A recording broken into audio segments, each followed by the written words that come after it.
Hi guys! Welcome sa ating cafe vlog, Where's Coffee Cafe Vlog. So, andito na naman tayo para mag-share ng mga nakakatakam na foods and drinks. And excited ako i-share sa inyo guys kasi ang Where's Coffee Cafe Vlog ay 1 year na. Grabe, ang bilis. So, in relation with that, so mamigay tayo ng mga um, pa-prizes, including po tablet, mga other amazing prize, mga bigating pa-prizes. So, abangan nyo yan guys. Ngayong Friday na po yan magsisimula. So, ayan, ngayon gumagawa tayo ng match overload. Yun ang isa sa mga bestseller natin dito, yung mga overload, fresh mango graham overload, fresh avocado overload, ubi overload, and match overload, double Oreo overload. At yan po yung mga behind the scene kung paano natin ginagawa ang ating matcha overload. So, sa top niya, meron tayong nilalagay na matcha bar or matcha chocolate.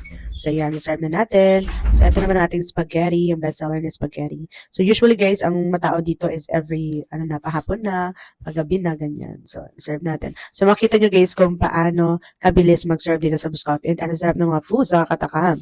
So, yan yung ilang clips, no, ng behind the scene.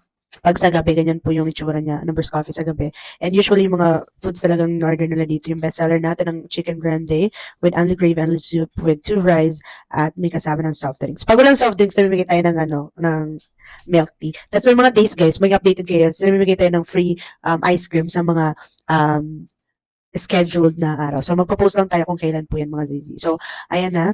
Yan. Ito naman, guys, ang ating triple choco. At natutuwa kami, guys. Grabe yung support ng mga tao.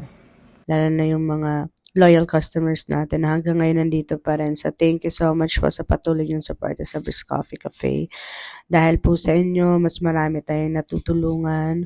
Mas marami po yung nabibigyan ng opportunity na makapagtrabaho dito sa Brisk Coffee Cafe. Kaya maraming salamat guys. See you on our next vlog.